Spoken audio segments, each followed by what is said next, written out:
ক্ষমতা দেখে আমি 1 মিনিট বাঁচতে রাজি নই। ক্ষমতা দেখে কেউ বাঁচতে পারেনি। 1500 বছর পরেও ফেরাউন ডুবে গেছে, আর আপনার নেত্রীর বয়স ছিল মাত্র 45 মিনিট। যেই দলীয় দাপট দেখিয়ে, দলের গল্প করে, মানুষকে অপমান করে, মানুষকে খাটো করে, মানুষের জমি জোর করে দখল করে, মানুষকে জেল হাজতে দিয়ে ক্ষমতা দেখে 1 মিনিট বেঁচে থাকার চেষ্টা করিয়েন না। রবীন্দ্রনাথ ঠাকুর জাতির শত্রু, রবীন্দ্রনাথ ঠাকুর ঢাকা বিশ্ববিদ্যালয়ের শত্রু, রবীন্দ্রনাথ ঠাকুর সারা ভারত বাংলাদেশ পাকিস্তানের সবার শত্রু, রবীন্দ্রনাথ ঠাকুর ইংরেজদের সবচেয়ে বড় দালাল। যেদিন মুসলমান ইংরেজদের হাতে জেল হাজতে নির্যাতিত, সেদিন রবীন্দ্রনাথ ঠাকুর লন্ডনে দিন কাটায় সুখে। রবীন্দ্রনাথ ঠাকুর যতবার বলেছে তোমার আকাশ তোমার বাতাস, ততবার বলেছে ও কালিমা তোমার আকাশ, ও কালিমা তোমার বাতাস। আপনার ছেলে মেয়ে বলতে পারে, আমার ছেলে মেয়ে বলে না, আপনি মনে কিছু নিয়েন না। আমি আমার ছেলে মেয়েকে গান বলতে দিনি। আপনার চলে, আপনার ছেলে মেয়ের চলে, আপনার জাতির চলে, আমার চলে না। বেগম রোকেয়া বই পুস্তক খাতা কলম তার বিদ্যা আপনার চলে, আমার চলে না। বেগম রোকেয়ার নামটা শুনলে আমার গাটা শিহরে উঠে। দিনাজপুরের হিলির লোকজন কিছু মহিলা যাবে হজ করতে, কথার কথা। তো ট্রেন স্টেশনে পরহেজগার মহিলা গেছে, তো দেবর ভাসুরকে বলেছে আমরা তো ঢাকা যাব, তো কখন ট্রেন আসবে, একটা কাজ করো, আমাদের 4-5 জনের গায়ের উপর একটা চাদর দিয়ে দাও, আমরা ট্রেন স্টেশনে পর্দায় বসে থাকি। এটা বলেছে মহিলারা। পরহেজগার মানুষ হজ করতে যাবে। তো এখন স্টেশন মাস্টার দেখছে যে প্ল্যাটফর্মে কি কোথায় আছে একটু দেখি। তো এক জায়গাতে দেখছে যে কতগুলো বস্তা মনে হচ্ছে কাপড় দিয়ে ঢাকা আছে। তো বেগম রোকেয়া দেখাচ্ছে ভাবে, দেখেন এগুলো টিকিট মাস্টার দেখাচ্ছে লাথি মেরে, এগুলো কি, এগুলো কিসের বস্তা, এগুলো কিসের বস্তা? কাকে দেখাচ্ছে বলেন তো? পর্দাকে দেখাচ্ছে। মহিলাগুলো পর্দা করে আছে। সেটা পড়েন আপনি, কেন হবো অবরোধবাসিনী? অবরোধবাসিনী বই পড়েন। তার উত্তর হলো কেন হবো অবরোধবাসিনী। অবরোধবাসিনী বই পড়ে দেখেন আপনি। মুসলিম মহিলাকে কবর দিয়েছে কিভাবে? কি বুঝলো আমাদের ছেলে মেয়ে আল্লাহ ভালো জানে। বুঝে না ওরা, অন্তর আছে, বুঝে না, বোঝা দরকার।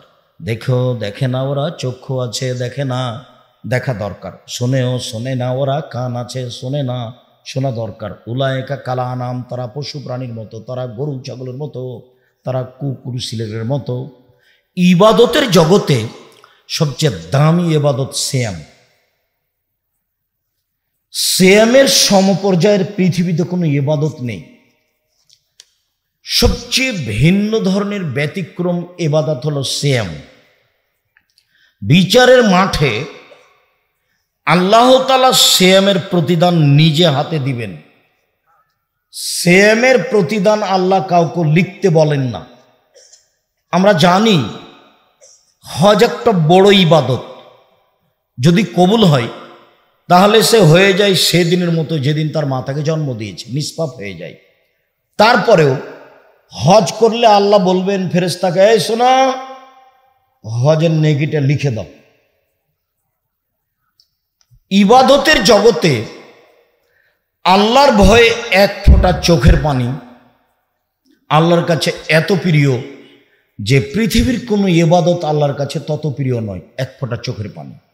এভাবে বলছেন আল্লাহ নবী, গাভীর বান থেকে হাত দিয়ে চাপ দিয়ে দুধ বের করে ভিতরে ঢোকানো যায় না, যেমন এইটা যেমন অসম্ভব, আল্লাহর ভয়ে কাঁদে যে তার জাহান্নামে যাওয়া তেমনি অসম্ভব। গাভীর ওলান থেকে চাপ দিয়ে দুধ বের করে ভিতরে ঢোকানো যেমন অসম্ভব, আল্লাহর ভয়ে কাঁদে তার জাহান্নামে যাওয়া তেমনি অসম্ভব। এরপরেও এই নিকেটে আল্লাহ নিজে হাতে দিবেন না। কাকে লিখতে বলবেন? ফেরেশতাকে লিখতে বলবেন। সিয়াম এমন একটা ইবাদত, আল্লাহ বলছেন সিয়াম আমার ব্যাপার, প্রতিদান আমি দিব। সিয়াম আমার ব্যাপার, প্রতিদান আমি দিব। কি দিবেন? সিয়াম পালন করে 2, 4, 5, 10 নেকি পাওয়া যায় না। জানা যায় যান 1 কেরাত নেকি, মাটি দেওয়া পর্যন্ত থাকেন 2 কেরাত নেকি, এক কেরাত সমান হলো ওহুদ পাহাড়ের সমান। ওহুদ পাহাড় হলো 8 কিলোমিটার লম্বা, 4 কিলোমিটার প্রশস্ত। নিচে কত আছে কেউ জানে না। তো জানা যায় জেলে অনেক নেকি হবে। তো সিয়াম পালন করলে কি অনেক নেকি হবে? জি না, সিয়ামের উপর 2, 4, 5 নেকি নেই। সিয়ামের বিনিময় হলো জান্নাত। সিয়ামের কোনো বিনিময় নয় অন্য। ওটা আল্লাহ কাউকে লিখতেও বলবেন না, এই সিয়াম পালন করেছে 10 নেকি লিখে দাও, এটা হবে না। চলেন আপনাকে ধারাবাহিক দেখাই। এক খেলে আমার দিকে চেয়ে থাকবেন, সময় বেশি লাগবে না। এই ছেলে বসো, দয়া করে কোনো প্রয়োজন আমাকে দেখাবেন না। আমি আপনার জন্য এসেছি, কষ্ট করে এসেছি। যারা সামনে আছেন জায়গা আছে, বসে থেকে দেখেন। যদি জায়গা না পান দাঁড়িয়ে থেকেও আপনি দেখবেন, তবে আপনি বিরক্ত হবেন না। এক খেয়ালে চেয়ে থাকবেন, আমি আপনার জন্য এসেছি। দিনী বোনেরা আমার, ভদ্রতা বজায় রেখে এক খেয়ালে চেয়ে থাকেন। আমি আপনার কিছু না কিছু উপকার করবই করব ইনশাআল্লাহ। আজকের আলোচনা ইবাদতের জগতে সবচেয়ে দামি ইবাদত সিয়াম। চলেন, আল্লাহ নবী বললেন, কেউ যদি একদিন সিয়াম থাকে তাহলে তাকে জাহান্নাম থেকে 70 বছরের পর দূরে সরিয়ে দেওয়া হবে। আবার আল্লাহ নবী বললেন, কেউ যদি একদিন সিয়াম থাকে তার থেকে জাহান্নামকে 100 বছরের পর দূরে সরিয়ে দেবেন। আল্লাহ নবী আবার বললেন, কেউ যদি আল্লাহকে সন্তুষ্ট করার জন্য একদিন সিয়াম থাকে তাহলে তার আর জাহান্নামের মাঝে হবে 500 বছরের ব্যবধান। তার মানে লোকটা জাহান্নাম থেকে সরে গেল 500 বছরের পথ। 1 70 বছর, 2 100 বছর, 3 500 বছর। বিষয়টা হলো জাহান্নাম সরে যাওয়া। তো ফলাফলে নেকি হলো না জান্নাত হলো? জান্নাত হলো। ফলাফলে ও জাহান্নাম থেকে সরে গেল। তো একদিন সিয়াম থেকে ও নেকি পেল না জাহান্নাম থেকে সরে গেল? জাহান্নাম থেকে সরে গেল। 2, 4, 500 নেকি হয়নি। আবার চলেন দেখি। আবু হুরায়রা রাদিয়াল্লাহু তাআলা আনহু বলেন, রাসূল সাল্লাল্লাহু আলাইহি ওয়াসাল্লাম বলেছেন, সিয়ামুজ জান্নাহ, সিয়াম হলো ঢাল, বাঁচার জন্য, বিপদ থেকে বাঁচার জন্য ঢাল। ও হিসনুন হাসিনুন মিনান নারে, সিয়াম হলো জাহান্নাম থেকে বাঁচার জন্য দুর্গ। সিয়াম হলো জাহান্নাম থেকে বাঁচার জন্য আশ্রয়স্থল, দুর্গ, নিরাপদ স্থান। তো সিয়াম জাহান্নাম থেকে বাঁচার জন্য কি হলো? দুর্গ হলো, আশ্রয়স্থল হলো, বাঁচার স্থান হলো। তো নেকি হলো না জাহান্নাম থেকে বাঁচার পথ হলো? জাহান্নাম থেকে বাঁচার পথ হলো, নেকি নয়। চলেন, ইবাদতের জগতে সিয়াম ভিন্ন ধরনের ইবাদত। আল্লাহ নবী বলছেন যে যখন মানুষ জান্নাতে যাবে তখন 8টা দরজা থাকবে।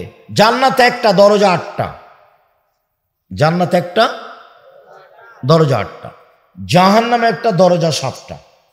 তো ঢোকার সময় সব দরজায় ফেরেশতা থাকবেন। তো ফেরেশতা চিৎকার করে বলবেন, আসেন আসেন, যারা হজ করেছেন এই দরজা দিয়ে আসেন, আসেন যারা দান করেছেন এই দরজা দিয়ে আসেন, আসেন যারা সালাত আদায় করেছেন এই দরজা দিয়ে আসেন, আসেন যারা সিয়াম পালন করেছেন এই দরজা দিয়ে আসেন। আল্লাহ নবী বলছেন, সিয়াম পালনকারীর শেষ ব্যক্তি যখন ঢুকে যাবে তখন এই দরজাটা বন্ধ করা হবে। আর কোনো ইবাদত দিয়ে এই দরজা দিয়ে ঢোকা যাবে না, তখনও বাকিগুলো খোলা আছে। মানে সালাত আদায় করে সিয়ামের হজের দরজা দিয়ে ঢুকতে পাবে, হজ করে দানের দরজা দিয়ে ঢুকতে পাবে। কোনো ইবাদত দিয়ে এই দরজা দিয়ে ঢোকা যাবে না সিয়াম ছাড়া। বুঝাতে পারিনি? সিয়াম ছাড়া এই দরজা দিয়ে ঢোকার কোনো সুযোগ নেই। আর এই দরজাটার নাম হলো রায়ান, পানি পান করে তৃপ্তি লাভ করা। আল্লাহ নবী বলছেন এই কথা। চলেন, উমামা বাহিলি রাদিয়াল্লাহু তাআলা বলেন, আমি একদিন বললাম, আল্লাহর নবী, আপনি একটা আমলের কথা বলেন তো যেটা করলে আমি জান্নাতে চলে যাব। তখন আল্লাহ রাসূল বলছেন, উমামা আলাইকা বিসম ফাইনুল মিসলাহ, তুমি সিয়াম পালন করো, ইবাদতের জগতে সিয়ামের সমপর্যায়ের কোনো ইবাদত নেই। 1 2 ওমাম্মা তুমি সিয়াম পালন করো, ইবাদতের জগতে সিয়ামের মতো কোনো ইবাদত নেই। এবার আমার হাতের দিকে দেখেন, এটা হলো সিয়াম, এটা হলো হজ। কেউ যদি বলে হজ সিয়ামের সমপর্যায়ের ইবাদত, ভুল হবে। এটা হলো সলাত, ভিন্ন ধরনের ইবাদত। সলাত সিয়ামের মতো, তাহলে ভুল হবে। আল্লাহ নবী বলেছেন সিয়ামের মতো কোনো ইবাদত পৃথিবীতে নেই, সিয়ামের সমপর্যায়ের ইবাদত পৃথিবীতে নেই। এটার নাম হলো সিয়াম। চলেন, রাসূল সাল্লাল্লাহু আলাইহি সাল্লাম বলেন যে সিয়াম এবং কোরআন বিচারের মাঠে আপনার পক্ষে কথা বলবে। 4টে জিনিস আপনার পক্ষে কথা বলবে, খেয়াল করবেন। 1 সিয়াম, 2 কোরআন, 3 হাজরে আসওয়াদ কালো পাথর, যদি টাকা বৈধ হয় তাহলে। এখনো মানুষ বলে আমার চাকরি করা টাকা দিয়ে আমি হজ করতে যাব না, আমার বাপের কিছু জমি ভাগে পেয়েছি সেটা বিক্রি করে যাব। তার মানে তার বাপের জমির উপরে তার আস্থা বেশি, যে আমার বাপেরটা বৈধ বেশি। আমি মনে করি হিসাব ঠিক আছে, ওই হিসাব ভালো আছে ভাইজান, চেয়ারম্যান সাহেব ওই হিসাব ভালো আছে ভাইজান, না হিসাব ঠিক আছে। মানে আমি যে পয়সা ইনকাম করেছি এতে হজ হবে কি না, তো এমন একটা পয়সাতে হজ করি যেটার উপরে আমার বিশ্বাস আছে। তো বাপের জমি যেগুলো ভাগে পেয়েছে সেগুলোর তার কি আছে, বিশ্বাস আছে। তার বাপ তার দাদা থেকে পৈতৃক সূত্রে পেয়েছে, তার একটা আস্থা আছে, এবং এই হিসাবটা ঠিক আছে। যদি হজ কবুল হয় তাহলে কালো পাথর বিচার মাঠে আপনার পক্ষে কথা বলবে। 4 আঙ্গুল, যে আঙ্গুলে তাসবি গণনা করছে, ভুলেও কোনোদিন ভাইজান তাসবি দিয়ে তাসবি গণনা করবেন না, তাসবি দানা দিয়ে, 1000 দানা হোক আর যায় দানা হোক। বরং তাসবি দানায় তাসবি গণনা করলে আর একটা বিপদ আছে, দেখবেন যারা তাসবি দানা গণনা করে দেখবেন মাঝে মধ্যে খালি তাসবিটা এরকম করে উঠায়।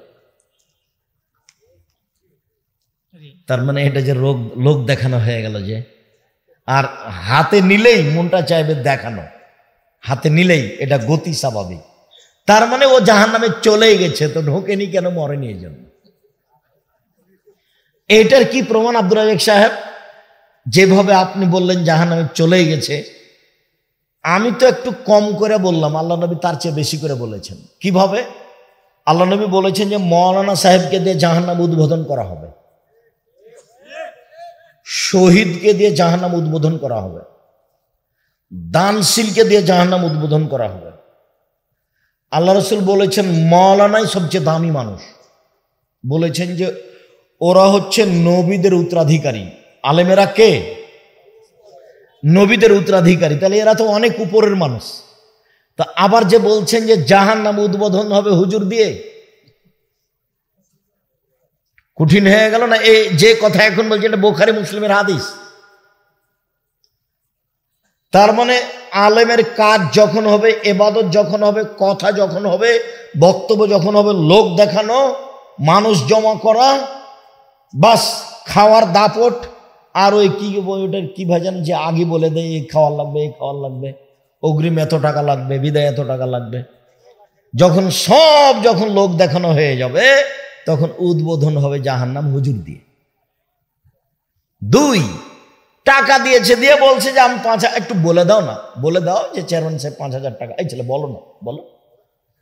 এখন এর বিনিময় কি? জাহান্নাম। একে দিয়ে উদ্বোধন হবে। হাদিস বুখারী মুসলিম।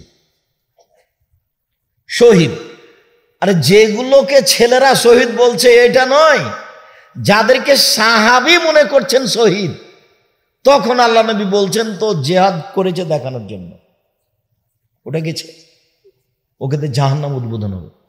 তাহলে লোক দেখানো বিষয়টি কত কঠিন। যারা এসব বড় বড় কাজ করছে তারা খুব রিস্কের উপরে আছে। কোটিটা বুঝতে পারেননি কথা?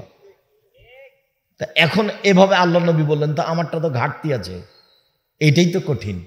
আমি বললাম যে জাহান্নামে চলেই গেছে, তো ঢুকেনি কেন? মরেনি এই জন্য। আর আল্লাহ রসুল বলছেন যে ওদের উদ্বোধন হবে।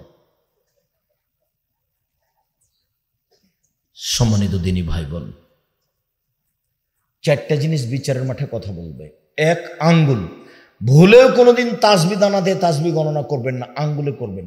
আব্দুর রাজ্জাক সাহেব থামেন থামেন থামেন, একটা কথা দেখেন, আপনাকে তো ভালোবাসি, কথাও ভালো লাগে, কিন্তু আমি আঙ্গুলে তাসবি গণনা করলে ভুল হয় ভাইজান, আর তাসবি দানা তাসবি গণনা করলে ভুল হয় না। একবারও যদি ঠিক না হয় তবু নেকি পাবেন।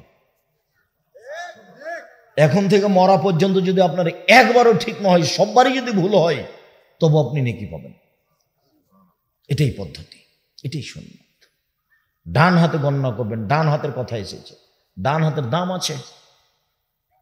যখন মিশরে আব্দুর রহিম ফিলিস্তিনি গাজাবাসীদের ত্রাণ দিবে, তো আমাকে নিয়ে গেছে।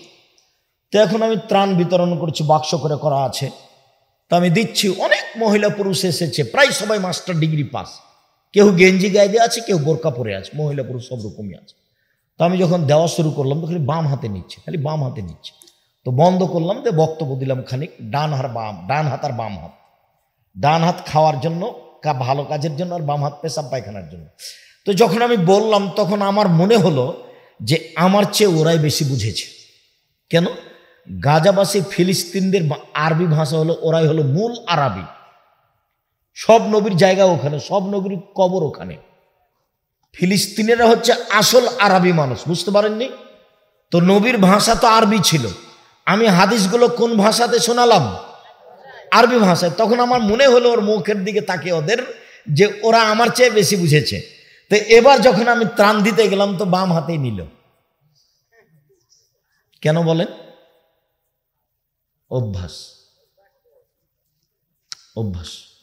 মানুষ অভ্যাসের দাস বলে। যে বক্তব্য বুঝেছে, কিন্তু যখন হাত বাড়িয়েছে, তখন কোনটা বাড়িয়েছে? বাম। নির্দ্বিধায় মানুষেরা বাম হাতে চা খাচ্ছে, পানি খাচ্ছে। অথচ আল্লাহ রসুল বলছেন বাম হাত হলো পেশাব পায়খানার জন্য, আর ওই শয়তান বাম হাত ব্যবহার করে, আর তোমরা ডান হাত ব্যবহার করবে। সম্মানিত দিনী ভাই বোন, ডান হাতে তাসবিহ। বলো, যে কথা বলে দিলাম সেটাই ঠিক, মরা পর্যন্ত একবারও ঠিক না হোক, তবু ডান হাত। চারটে জিনিস কথা বলবে, সিয়াম তার একটা। এরপরে চলেন, আবু হুরায়রা রাদিয়াল্লাহু তাআলা আনহু বলেন, রাসূল সাল্লাল্লাহু আলাইহি ওয়াসাল্লাম বলেছেন, আদম সন্তানের সব নেকি 1 থেকে 10, 10 থেকে 700, আরো আরো আরো আরো একবারে পালা হয়ে যায়। তারপর আল্লাহ তাআলা বলছেন, মনে রেখো, ইল্লা সোম, তবে সিয়াম, রোজা, ফাইনুলি ওয়ানাজিবিহি, সিয়াম আমার ব্যাপার, প্রতিদান আমি দিব। সিয়াম আমার ব্যাপার, প্রতিদান আমি দিব। আল্লাহ বলছেন, সিয়াম আমার ব্যাপার, প্রতিদান আমি দিব। সিয়াম তার ব্যাপার, প্রতিদান তিনি দিবেন। সালাত তার ব্যাপার নাই, তোমরা আদায় করো, জান্নাত হতে পারে।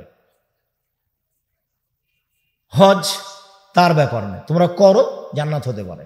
দান তার ব্যাপার নয়, তোমরা করো, জান্নাত হতে পারে, জান্নাত কিনে নাও। কিন্তু সিয়াম আমার ব্যাপার। আল্লাহ বলছেন, সিয়াম আমার ব্যাপার, প্রতিদান আমি দিব। এবার চলেন, খুব কাছাকাছি সময় আসছি, কোনো প্রয়োজন দেখাবেন না, এখন খুব গুরুত্বপূর্ণ অবস্থায় যাচ্ছি।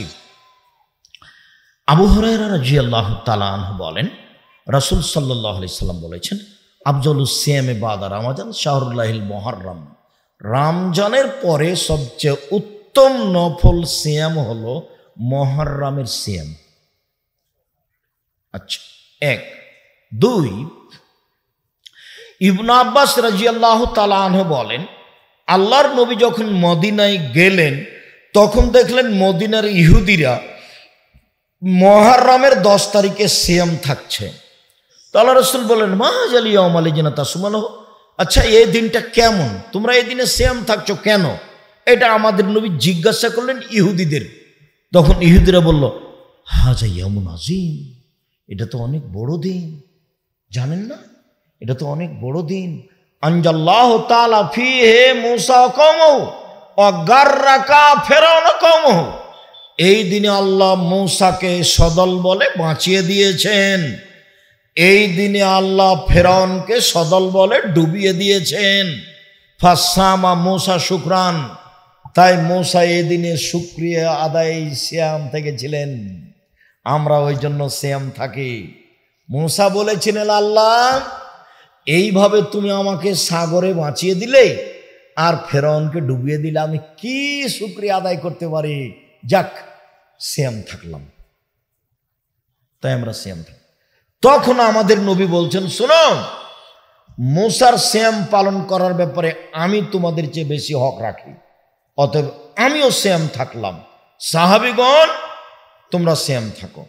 যেমন আল্লাহর নবী বললেন তোমরা সিয়াম থাকো, তেমনি সাহাবীগণ বলে বসলেন একবারে হাতে হাতে, কেন কেন সিয়াম থাকবো? এই দিন তো ইহুদিদের বড় দিন, এই দিন তো খ্রিস্টানের বড় দিন। আপনি বলছেন ইহুদি খ্রিস্টানদের বিরোধিতা করতে হবে, এই দিনে সিয়াম থাকলে তো তাদের অনুকূলে হয়ে গেল, কেন আমরা এই দিনে সিয়াম থাকবো না? তখন আল্লাহ রসুল বলছেন, শোনো, লাইন বাকায় তো সানাতাল কাবেল আল্লাহ সুমান্না তাসিয়া, আমি যদি সামনে বছর বেঁচে থাকি মুহররমের 9 তারিখও সিয়াম থাকবো। 9 তারিখ হবে বিরোধিতা, 10 তারিখ হবে শুকরিয়া।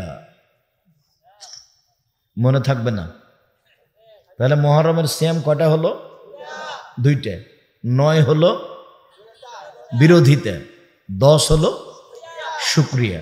মনে থাকবে তো?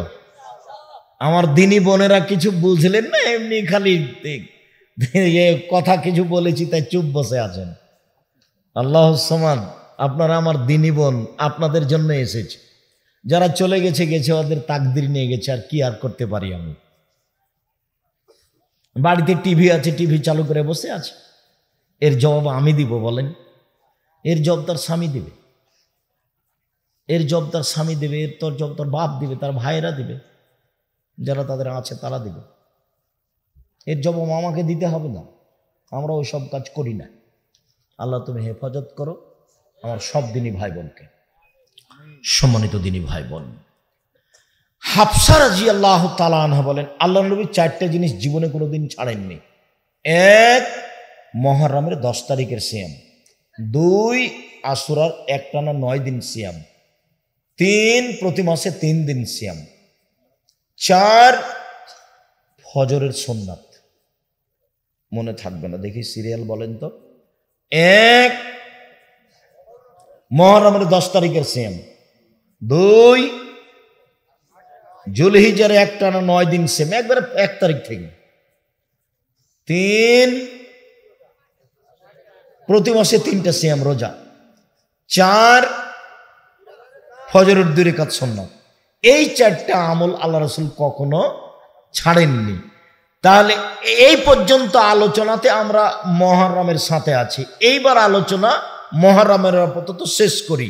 আবু হুরায়রা রাদিয়াল্লাহু তাআলা আনহু বলেন, রাসূল সাল্লাল্লাহু আলাইহি ওয়াসাল্লাম বলেছেন, সিয়ামু ইয়াউমে আশুরা আহতাসিবু আলাল্লাহি আন ইউকাফিরা সানাতাল্লাতি ক্বাবলাহু।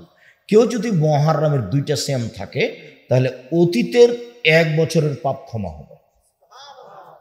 2, সিয়ামে আরাফা আহতাসিবু আলাল্লাহি আন ইউকাফিরা সানাতাল্লাতি ক্বাবলাহু সানাতাল্লাতি বাদাহু। কেউ যদি আরাফার একদিন সিয়াম থাকে তাহলে আগে পরে 2 বছরের পাপ ক্ষমা হবে। এটার যে পাওয়ার খুব বেশি দেখছি, সামনে বছর 1 বছর কি করব সবই ক্ষমা আগেই। সামনে বছর কি পাপ করব না করব কি হয়েছে সব ক্ষমা হয়ে গেছে। বলেন তো কোন দিনের সিয়ামে? আরাফার দিনের সিয়ামে। এইখানে আরো 2-3টা কথা আমার দিকে খুব খেয়াল করে চেয়ে থাকবেন। জুলহিজ্জার প্রথম 10 দিন রমজানের শেষের 10 দিনের চেয়ে দামি। ইন্না লিল্লাহ, কি বলছেন আব্দুর রাজ্জাক সাহেব? জি, রমজানের শেষের 10 দিনের চেয়ে জুলহিজ্জার প্রথম 10 দিন বেশি দামি। রমজানের শেষ 10 দিন দামি কেন? একটা কারণে, ওতে কি আছে? লাইলাতুল কদর আছে। জুলহিজ্জার প্রথম 10 দিনে 3টা আছে। 1, কুরবানি। 2, আরাফা। 3, হজ। কুরবানি তো আমি আর আপনি বুঝি না, গোস্তের তালে ঘুরি। কুরবানি জান্নাতের অনেক বড় মাধ্যম, জান্নাত পর অনেক বড় মাধ্যম কুরবানি। আল আজ্জ ওয়াস সাজ্জ, ওই হজ বেশি দামি যেই হজে বেশি বেশি তালবিয়া আছে, লব্বাইক আল্লাহুম্মা লব্বাইক লব্বাইক লা শারীকা লাক লব্বাইক ইন্নাল হামদা ওয়া নি'মাতা লাকা ওয়াল মুলক লা শারীকা লাক, আর যে হজে বেশি গরু কুরবানি আছে, আল্লাহ নবী 100টা গরু কুরবানি করেছিলেন শেষ হজে। কতটি? 100টা। 63টি নিজে হাতে করেছেন, বাকিগুলো বলেছেন আলী তুমি করো। তাহলে 63র বাকি কটা থাকলো 100তে? 37। আলীকে বললেন তুমি বাকি 37টা করো, আমি নিজে হাতে 63টা করলাম। আর আমাদের দেশে ভাগে গেছে, আর হুজুরে বলেছে, কে বলছে ভাগে চলবে না, একবারে খেপে উঠছে হুজুর। ভাইজান আমি কোনোদিন বলিনি ভাগে কুরবানি, আমি এটা বলিনি কোনোদিন। ভাগে কুরবানি করে কলিজা নিয়ে হাড্ডি নিয়ে মারামারি করেনি, এটা আমি চাইনি। টাকা বেশি আছে, ভারত নিকটে আছে, রাজস্থান থেকে উঁট নিয়েছে, কুরবানি দেন, সবচেয়ে ভালো। যদি টাকা কম থাকে গরু দেন, যদি টাকা কম থাকে খাসি দেন, যদি টাকা কম থাকে ছাগি দেন, যদি টাকা কম থাকে ভেড়া ভেড়ি দেন। সিরিয়ালে নেমে আসেন, একটা দেন, অন্তত 10টা দেন। বাপে বলছে যে আমার 3টে ছেলের টাকা নিয়ে আমি গরু কোরবানি দিচ্ছি 3 ভাগে 5 ভাগে, এগুলো করতে গেলেন কেন? হ্যাঁ ঠিক আছে, আপনি বাপ, একটা গরু আপনার নামে হবে, বাকি ছেলেমেয়েরা খাবে। তবে আপনার ছেলেরা চাকরি করে, ছেলে একটা ছাগল দেখ খাসি, 3 ভাই 3টা খাসি, আর আপনার নামে একটা গরু হোক, 4টে কুরবানি হোক, আপনারা খাবেন, গ্রামবাসী খাবে। কিন্তু 3টে ছেলের টাকা নিয়ে আপনি নিজের টাকা দেখিয়ে মাত্র একটা গরু দিয়ে পার করে দিলেন, এটা নয়। পার করে দিতে পারেন, তখন শুধু আপনার হবে, ছেলেদের হবে না। অথচ সারা কাল ছেলেরা ভিন্ন ভিন্ন খেয়েছে, ঢাকায় থাকে, ও চিটাগাঙ্গে ওটা ভিন্ন খায়, আর টাকা পয়সা ভিন্ন ব্যাংকে জমা হয়। আজকে কুরবানির সময়তে 3 ভাই এক জায়গাতে জমা করে বাপের নামে কুরবানি করলো, ভালো হলো, ভালো হলো, কিন্তু আপনাদের হয়নি, বাপের হয়েছে ওটা, আপনাদের হয়নি, আপনাদের শুধু গোস্ত খাওয়াতে আছে। আমার একটা পরামর্শ নেন, 3 ভাইয়ের টাকা জমা করে ঠিক আছে একটা বাপের নামে হোক, আর আপনারা 10,000 12,000 15,000 টাকা খরচ করে একটা একটা করে খাসি কুরবানি দেন, অনেক বড় ব্যাপার। 10টা দিন, 50টা দিন, 1000টা দিন, মানুষ খাক।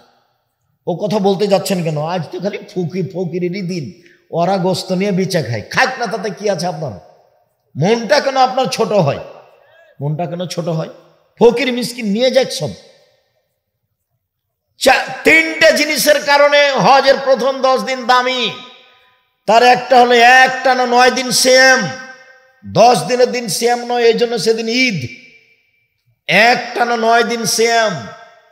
সম্মানিত দিনী ভাই বোন, কেউ যদি আরাফার 1 দিন সিয়াম থাকে, আগে পরে 2 বছরের পাপ ক্ষমা হবে। তিনি বলেন, কেউ যদি প্রত্যেক মাসে 3 দিন সিয়াম থাকে, সারা বছর সিয়াম পালন করলে যত নেকি হয় তত নেকি হবে।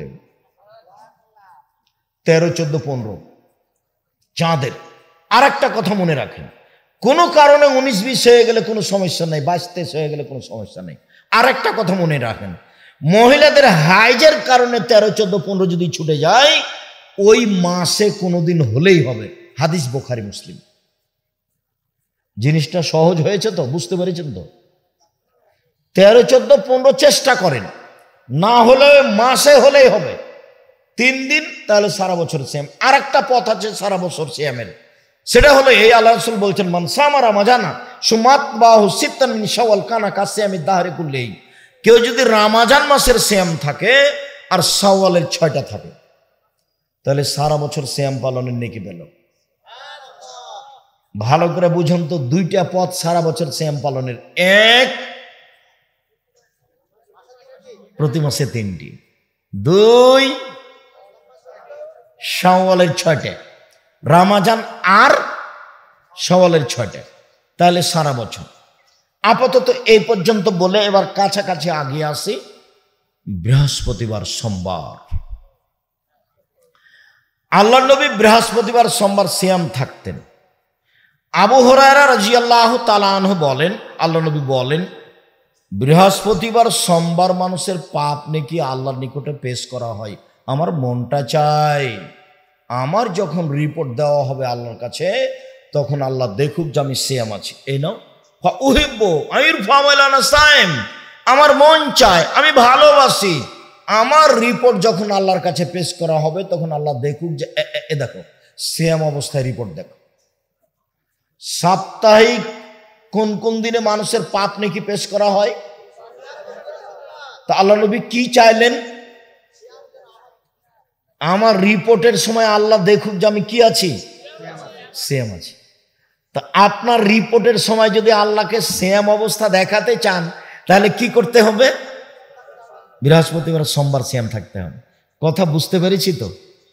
এবার চলেন শাবান, এবার শেষের দিকে চলে এসেছি।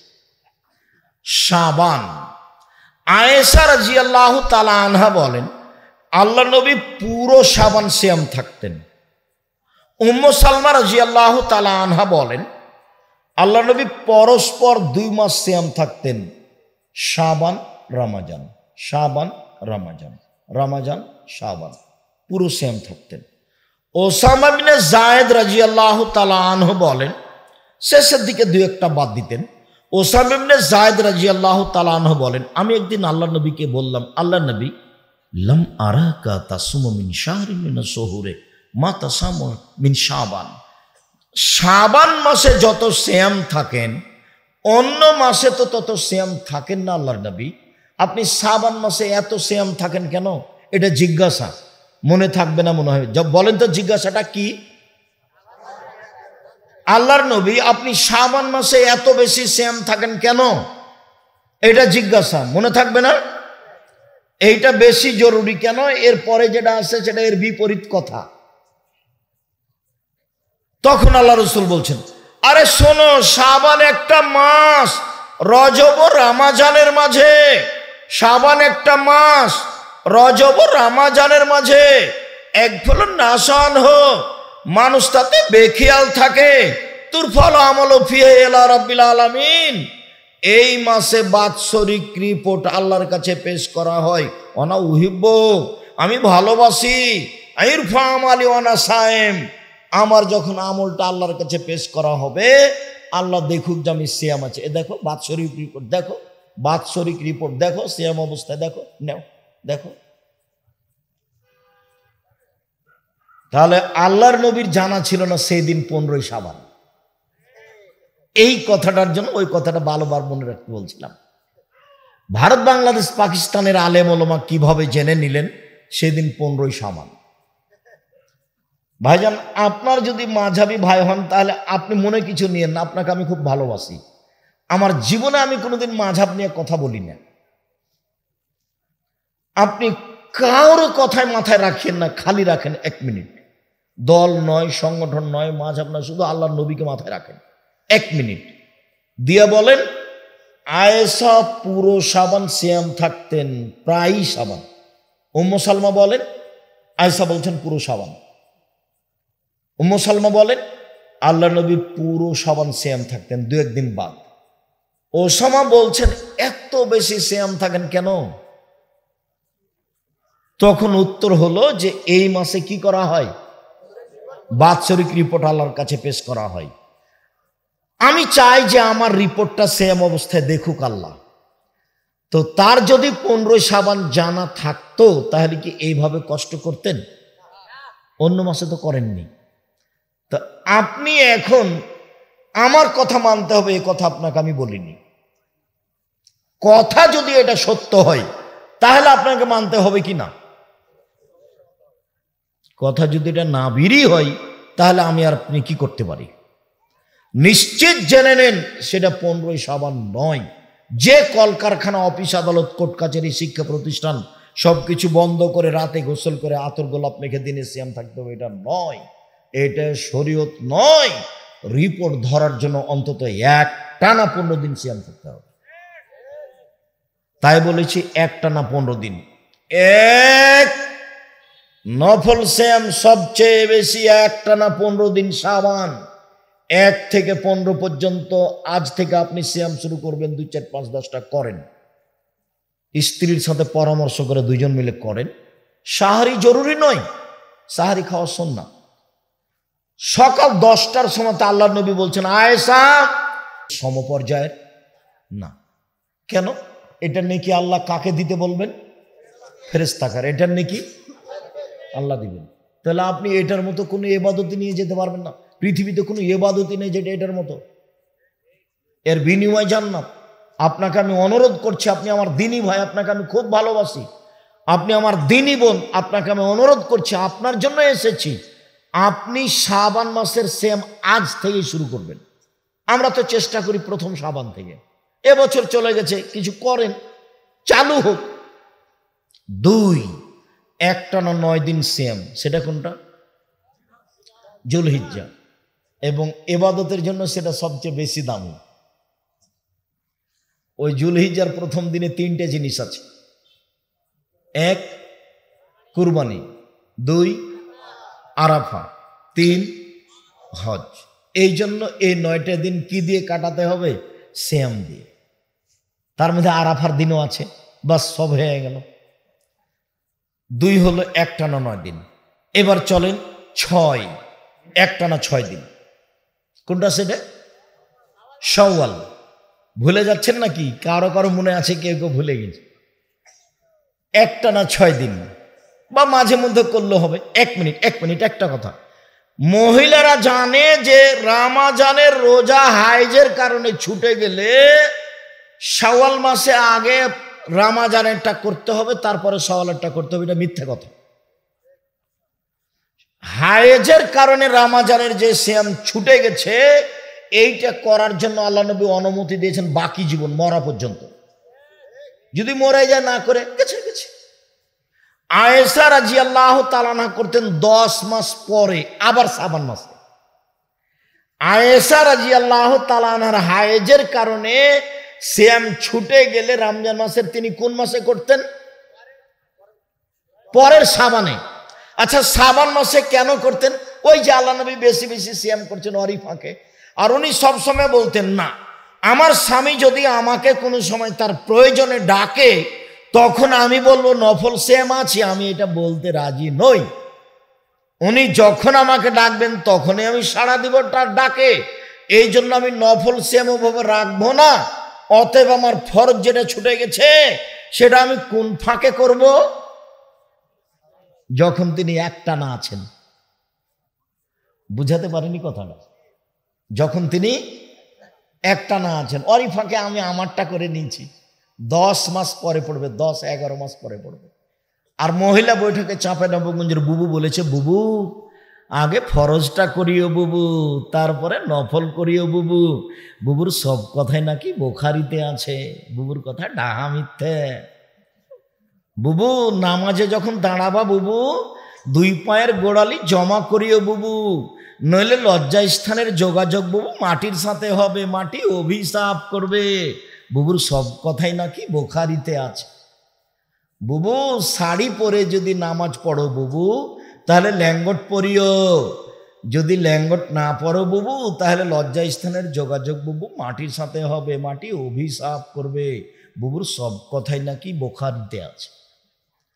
বুবু যখন সিজদা করতে যাবা বুবু, তখন একবারে হাতি যেমন মাটিতে পড়ে যায়, তেমন একবারে মাটিতে পড়ে গিয়ে আঁটো সাঁটো হয়ে সিজদা করিও বুবু। যদি বুককে উরু থেকে পৃথক রাখো বুবু, তাহলে স্তন ঝুলন্ত থাকবে বুবু, পর্দার ব্যাঘাত ঘটবে। বুবুর সব কথাই নাকি বুখারীতে আছে। বৈঠকে বলে, তখন এই কথাও বলে যে বুখারী। এখন বুখারী বলছে, কে তাকে বলবে যে নেই? ও তো বেদাত দিয়ে, শিরক দিয়ে দেশকে পূর্ণ করে দিয়েছে। আবার দিনাজপুরে এইদিকে মহিলারা বক্তব্য দিতে যাচ্ছে, এই জেলা থেকে ওই জেলা, এখান থেকে সেখানে। কোনো মহিলা যেন আপনার এলাকায় বক্তা হিসেবে ঢুকতে না পারে, খুব সাবধান থাকবেন। মহিলা মানুষ বাড়িতেই থাকে। আয়েশা কোথায় দিয়ে গেছেন বক্তব্য দিতে? কোথায় গেছেন? কোথাও যাননি, কোনো দিন যাননি। সম্মানিত দিনী ভাই বোন, এবার প্রতি মাসে 3 দিন, তারপরে মুহররমের 2 দিন, তারপর আরাফার 1 দিন। এবার এদিকে চলেন, আরাফা 1 দিন, মুহররম 2 দিন, প্রতি মাসে 3 দিন, শাওয়াল 6 দিন, জুলহিজ্জা 9 দিন, শাবান 15 দিন। মনে থাকবে না মনে হয়? শাবান একটানা 15 দিন, জুলহিজ্জা 1 থেকে একটানা 9 দিন, শাওয়াল 6 দিন, প্রতি মাসে 3 দিন, মুহররমের 2 দিন, আরাফার একদিন, তাহলে আর সকালে আপনাকে দৌড়াদৌড়ি করা লাগবে না, শরীর এমনি ঠিক থাকবে, পেটও মোটা হবে না। বলে আপনারা হিসাব, তাও যদি পেট মোটা হয় তাহলে কি করতে হবে? তখন দাউদ আলাইহিসসালাম নিজে হাতে খেতেন উপার্জন করে, 10-এর পয়সা খেতেন না। আমাদের মুহাম্মদ সাল্লাল্লাহু আলাইহি সাল্লাম, আমাদের নবী সরকারি পয়সা খেতেন 10-এর, কিন্তু দাউদ আলাইহিস সালাম 10-এর পয়সা খেতেন না। দাউদ আলাইহিস সালাম নিজে কাজ করে খেতেন, আর সপরিবারের রাতে জাগতেন।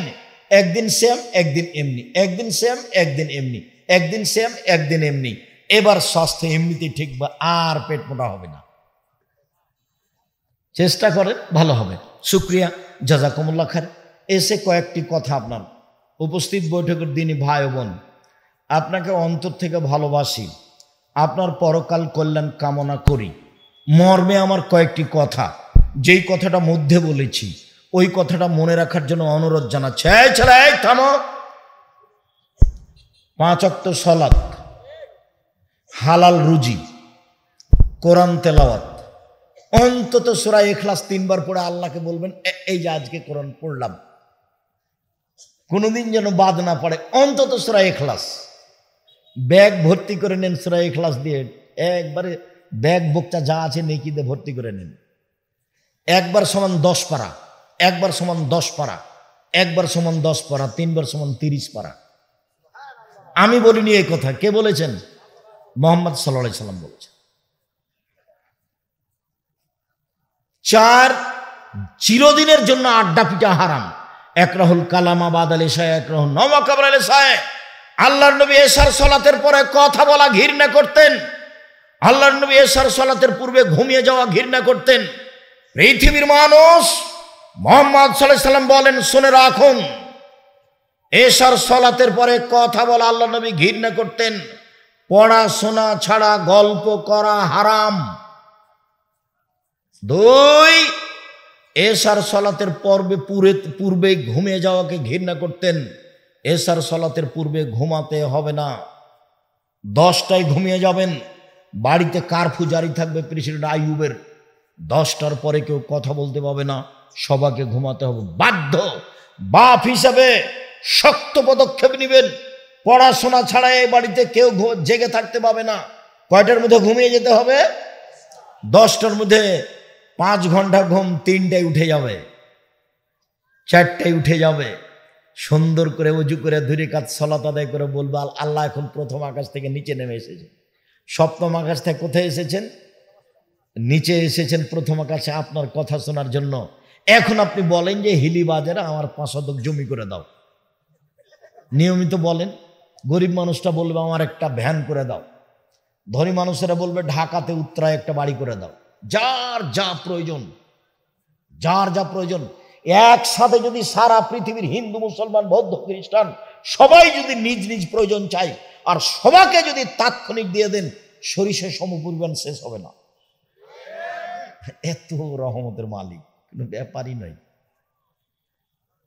সবাইকে যদি দিয়ে দেন তো একটুকু কমবে। মানুষ নেয়, মানুষ বলে না। মানুষ পশু প্রাণী, গরু ছাগলের মতো রাত 3টায় ঘুমিয়েছে, মোবাইলটা বন্ধ করেছে, তবু একবার বন্ধ করলো ল্যাংটা মেয়ে দেখে, আবার তাকে পাগল করছে, দেখি আবার চালু করলো মোবাইলটা উঠে, এবার ভোর হয়ে আসছে। এই হলো গরু ছাগল পশু প্রাণীর মতো জীবন। এই ছেলে শোনো, এই চরিত্র ত্যাগ করো। যে মেয়ের সাথে তুমি গল্প করো, তুমি তার সাথে জেনা করো, তুমি বিশ্বাস করো ও খারাপ। এরকম হাজারো ছেলের সাথে তার জেনার সম্পর্ক আছে। বোকা মেয়ে, তোমার লজ্জা হওয়া উচিত। তুমি ক্লাস 10-এ পড়ো, তুমি যার সাথে প্রেমের গল্প করো, তুমি মনে রেখো ওই ছেলের আরো হাজারো মেয়ের সাথে গল্প আছে। যার একবার পা পিছলে গেছে, সেই ছেলে আর ঠিক থাকতে পারবে না। তার নাম স্বভাব খারাপ, তার নাম খাসলত খারাপ, তার নাম অভ্যাস খারাপ। যারা হাদিস বুঝে তাদের সামনে ত্রাণ দিলাম বক্তব্য দেওয়ার পরে, তবু কোন হাত দিয়ে নিল? বাম হাত দিয়ে নিল। তার নাম অভ্যাস খারাপ, তার নাম খাসলত খারাপ, তার পা পিছলে গেছে। তুমি মেয়ে মানুষ ভুল বুঝেছ, আর তোমাকে ছেলে বলি, মনে রেখো ওই মেয়ে তোমাকে ধ্বংস করবে, তোমার বাপকে ধ্বংস করবে, তোমার বংশ ধ্বংস করবে, তোমার জাতি ধ্বংস করবে। আমার মা বলতো নারী 3 জানের বড়ি। আমার মা বলতেন নারী 3 জানের বড়ি। সাবধান, বইয়ের সামনেও সব কথা খুলে বলো না। জুলাইখা সব দরজা বন্ধ করে দিয়ে ইসবকে বলল জেনায় লিপ্ত হন।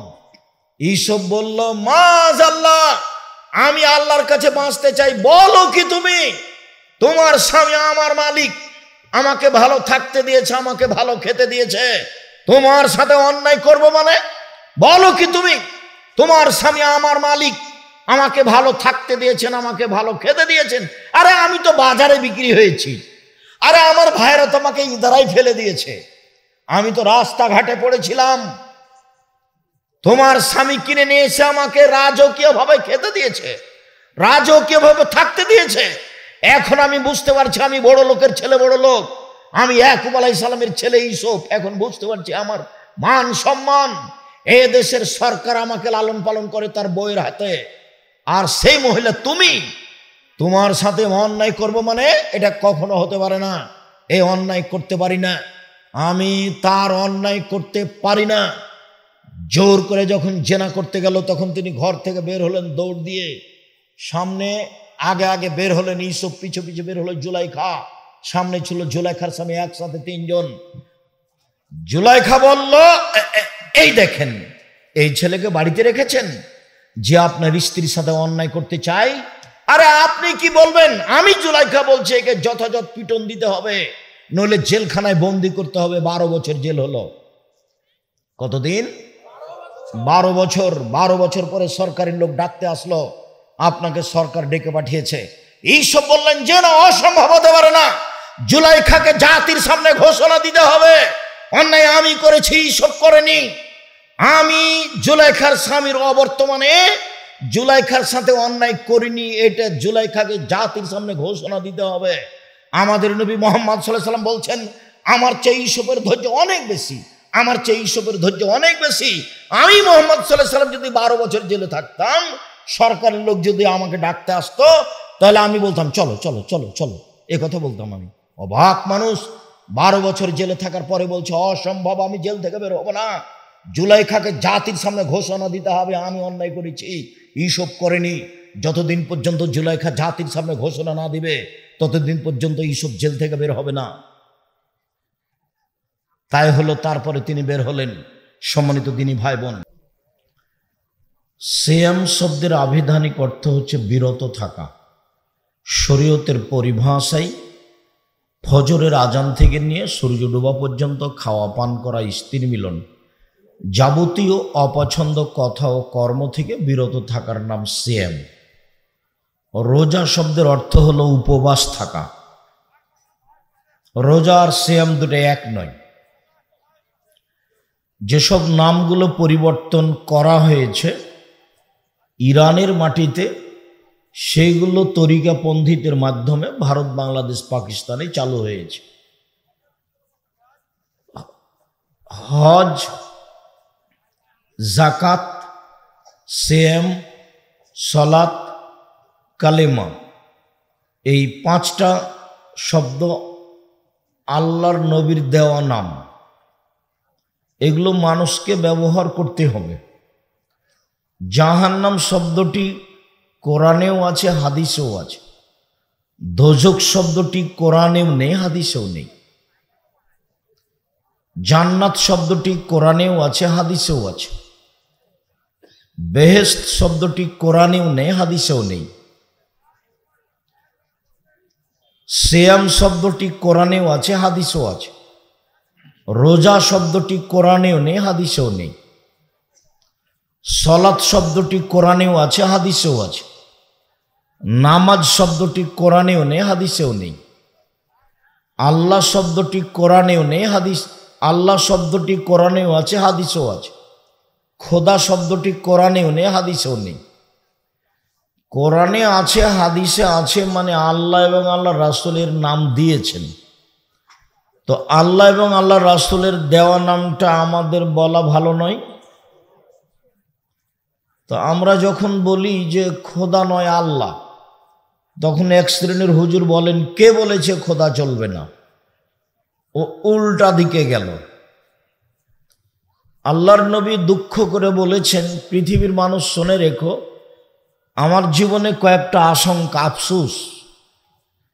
তার এক নম্বর আশঙ্কা হচ্ছে আইম্মাতা মুজিল্লিন, ভ্রান্ত হুজুর, হুজুর ধর্ম বেচে খাবে, এইটা আমার আশঙ্কা। আমি জাতির উপরে আশঙ্কা করে যাচ্ছি, আফসোস পেশ করে যাচ্ছি। এক, যে আলেম ওলামা ধর্ম বেচে খাবে, ধর্ম বিকৃত করবে। দুই, সাতা'বুদ কাবাইল মিন উম্মতি আল আওসান, আমার উম্মত মূর্তি পূজা করবে। আমাদের বাড়িতে বাপ মায়ের ছবি, নেতা নেত্রীর ছবি, কাঁকড়া, পশু প্রাণী বাড়িতে থাকবে, সম্মান করবে।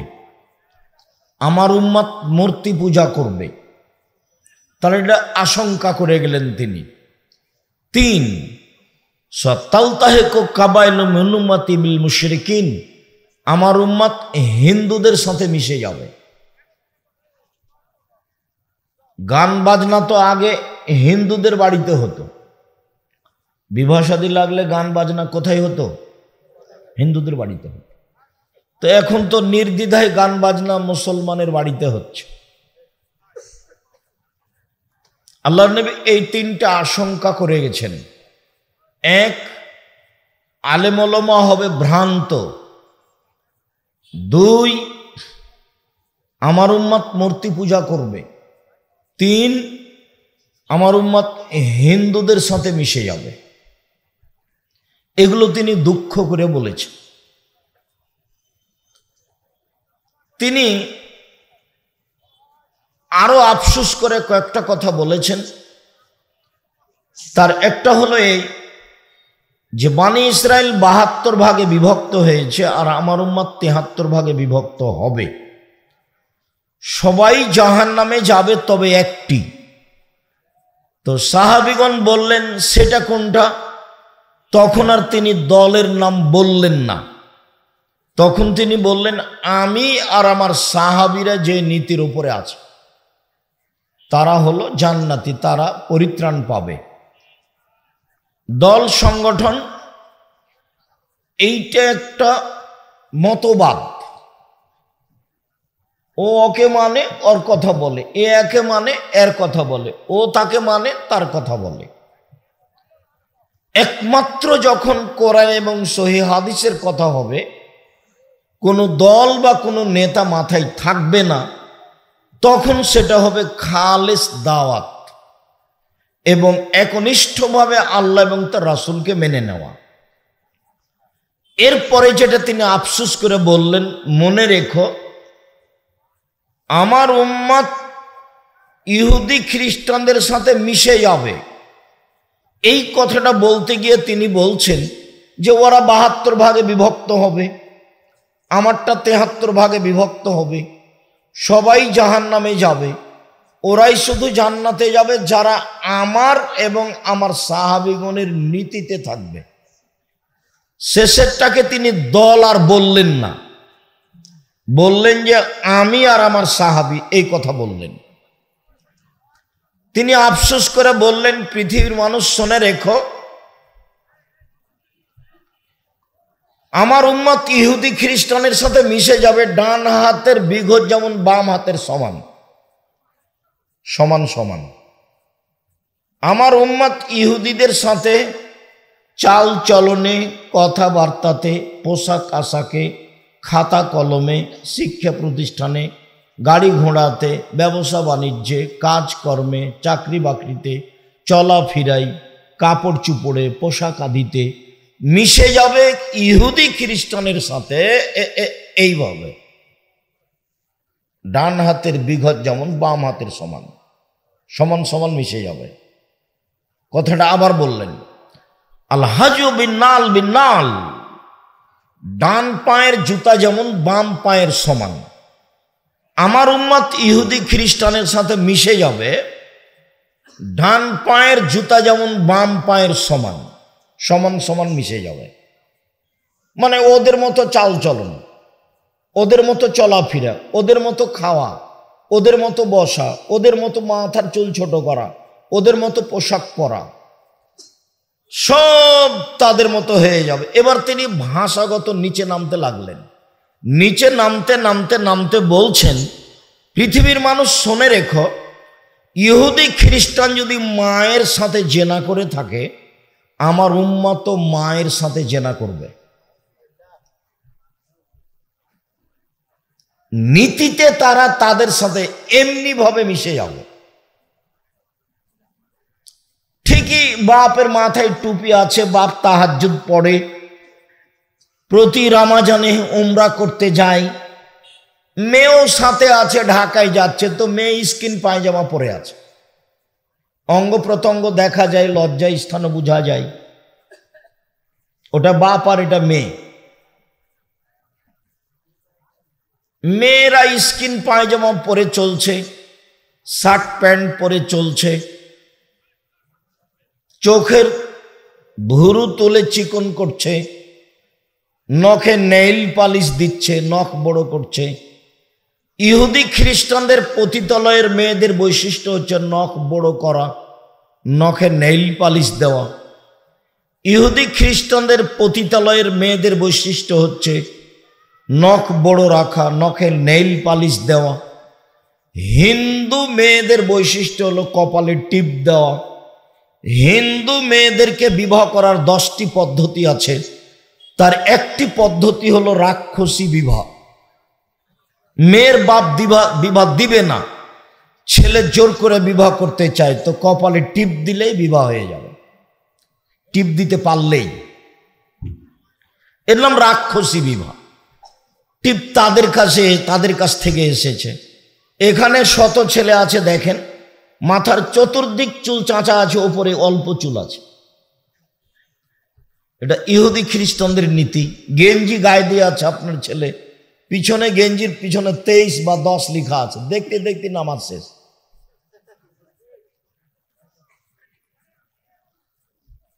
তারপরে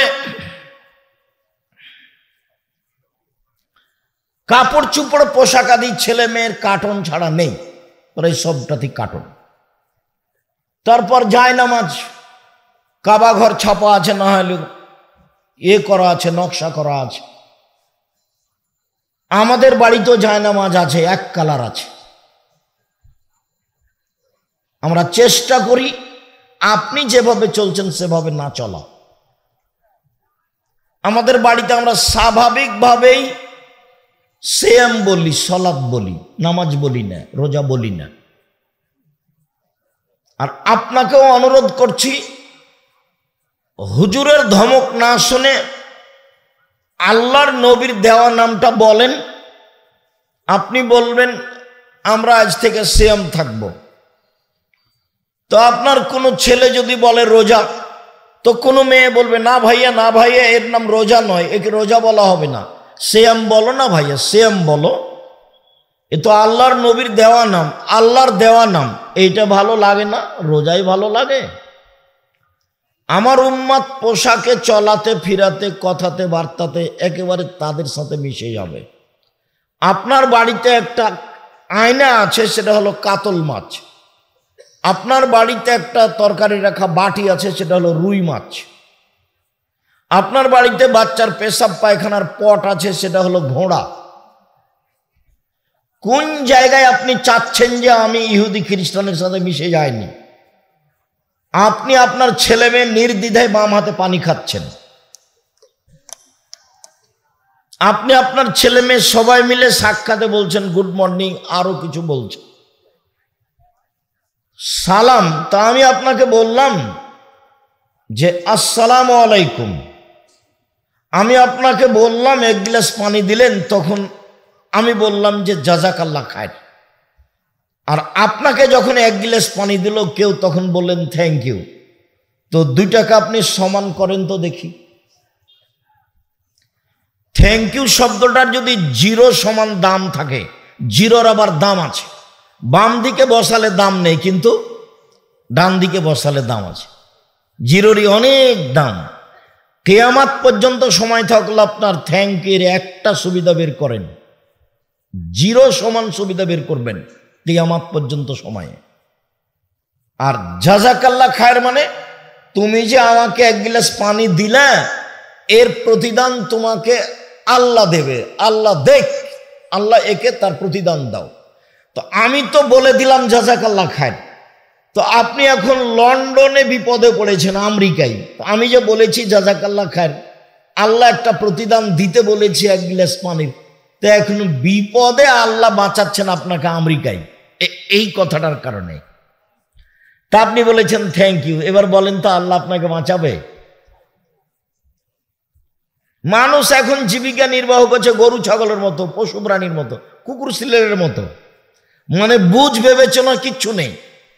বুঝে না ওরা, অন্তর আছে বুঝে না,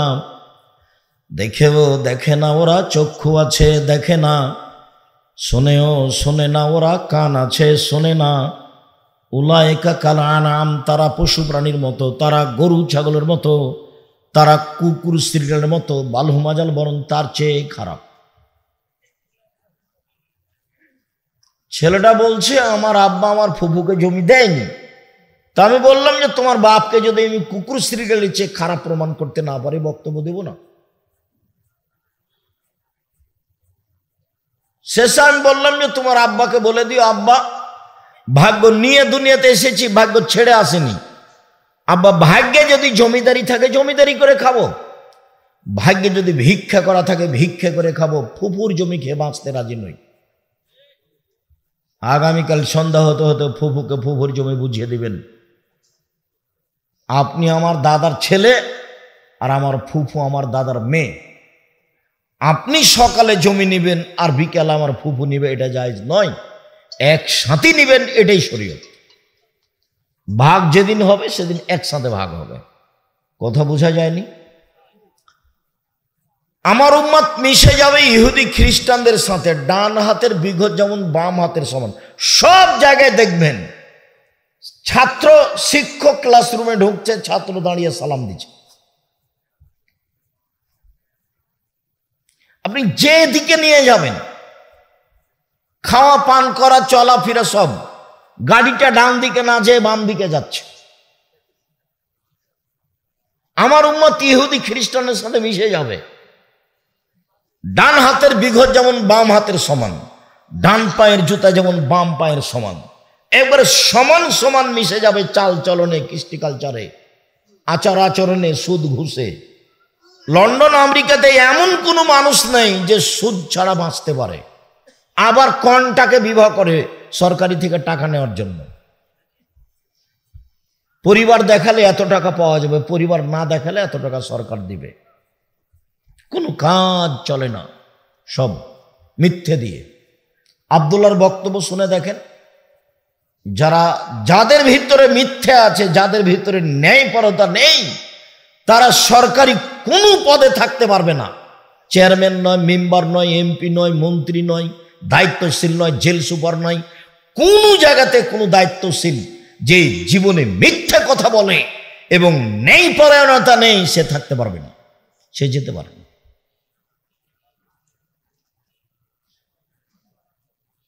আমার উম্মত মিশে যাবে ইহুদি খ্রিস্টানদের সাথে। ডান হাতের বিঘত যেমন বাম হাতের সমান, ডান পায়ের জুতা যেমন বাম পায়ের সমান। বলতে বলতে নিচে নিচে নামতে লাগতে বললেন ভাষাগতভাবে, ওরা যদি মায়ের সাথে জেনা করে থাকে, আমার উম্মত মায়ের সাথে জেনা করবে। তিনি ভয় দেখাতে গিয়ে, সতর্ক করতে গিয়ে বললেন, পৃথিবীর মানুষ শুনে রেখো, তিনটা পাপের কারণে তিনটা বিপদ নেমে আসবে। পৃথিবীর মানুষ শুনে রেখো, তিনটা পাপের কারণে তিনটা বিপদ নেমে আসবে। এক, ভূমিকম্প হবে। বিপদ নাম্বার 1 ভূমিকম্প হবে। বিপদ নাম্বার 2, মানুষ সন্ধ্যায় থাকবে মানুষ, সকালে হবে শুঁড় ও বানর। একবারে হুবাহু শুকুর হয়ে যাবে, হুবাহু বানর হয়ে যাবে। 3, সমস্যা নেমে আসবে মানুষের উপরে। মসজিদে মারামারি, মাদ্রাসাতে মারি, রাস্তাঘাটে মারামারি, কেউ কাউকে মানবে না। এখন যা দেখা দিয়েছে আরো বেশি দেখা দিবে, কেউ কাউকে মানবে না। তো সমস্যা নেমে আসবে। 1, সন্ধ্যায় থাকবে মানুষ, সকালে হবে সোর বানর, এটা হলো 2। 3 হলো ভূমিকম্প, এটা হলো বিপদ। পাপ 3টে। 1, এই যা সারেবল খমুরা, যখন মানুষ নেশাদার দ্রব্য পান করবে। বিড়ি, তামাক, জর্দা, সিগারেট, গুল নেশাদার দ্রব্যের অন্তর্ভুক্ত। এগুলো অপবিত্র খাদ্য। আর যেগুলো নগদ আছে আছেই। 2, জাহারাতিল কায়নাত, মেয়েরা যখন নাচবে। সব মোবাইলে মেয়ে নাচে, প্রায় সব দোকানে মেয়ে নাচে, প্রায় সব বাড়িতে মেয়ে নাচে, প্রায় সব দোকানে মেয়ে নাচে, প্রায় সব মোবাইলে মেয়ে নাচে, প্রায় সব বাড়িতে মেয়ে নাচে। 2, মেয়েরা যখন নাচবে। 3, জারাবুবিল মাজেব, যখন বাদ্যযন্ত্র প্রকাশ পাবে তখন তারা হয়ে যাবে বানর, তারা হয়ে যাবে সোর, তারা হয়ে যাবে শুকুর, তারা হয়ে যাবে বানর। সন্ধ্যায় থাকবে মানুষ, সকালে হবে শুকুর। একটু এখানে বলে রাখে, এই ছেলে, মেয়েরা এখনো কথা বলছে, তোমরা একটু দেখো না। আপনি মহিলা মানুষ, আপনার একটু লজ্জা হয় না কেন?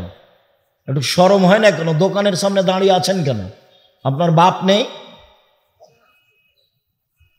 আপনার বাপ নেই, আপনার স্বামী নেই, আপনার লজ্জা হয় না কেন? দোকানে দাঁড়িয়ে আছেন কেন? আপনার হায়া হয় না? আজকে আপনাকে বাজার করতে হবে। স্বামী নেই, ভাইরা নেই, বোনের ছেলে নেই, ভাইয়ের ছেলে নেই, শরম হয় না কেন? আপনার হায়া হয় না কেন? আপনার একটু লজ্জা হয় না কেন? মহিলা মানুষ আপনি, জালসার দিনে আপনি ওখানে দোকানের সামনে দাঁড়িয়ে আছেন কেন? গল্প করছেন কেন?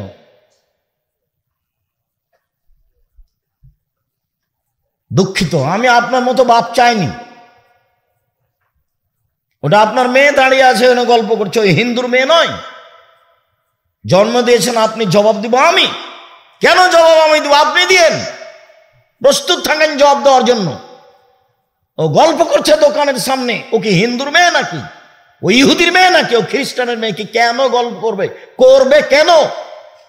কেন করবে? ধর্ম দেখাচ্ছেন আপনি? তাহাজ্জুদ পড়া দেখাচ্ছেন আমাকে? আমরা ওটা স্বপ্নও দেখি না। আমাদের বাড়ি তো স্বপ্ন দেখে আমি জীবনে কোনোদিন চায়ের স্টলে বসিনি। আমার জীবনে কোনোদিন ছাত্র জীবন থেকে না আজ পর্যন্ত আমি চায়ের স্টলে বসিনি, বাজারে যায় না। আপনি আমাকে ধর্ম দেখাচ্ছেন? যাবে কেন? কেন যাবে? জন্ম দিতে পেরেছেন, কন্ট্রোল করতে পারেন না তো? বিবাহ করতে তো আল্লাহ রসুল নিষেধ করেছেন, বিবাহ করেছেন কেন?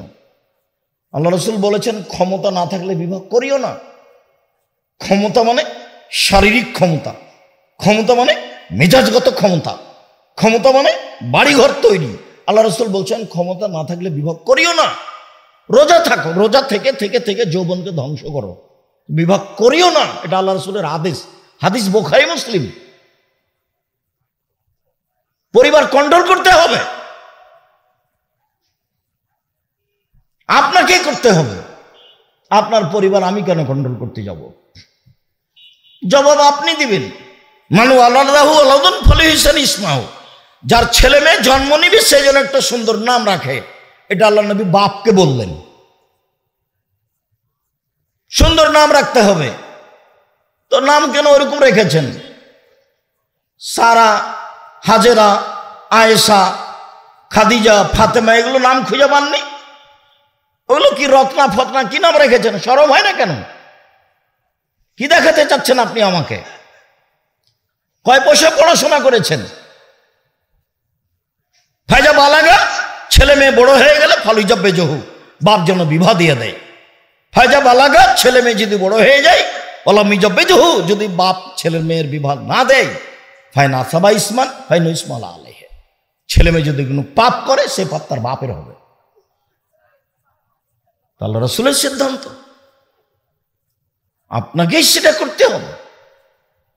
আপনি আমার দিনী ভাই, আপনাকে আমি এ বলে খাটো করতে চাইনি,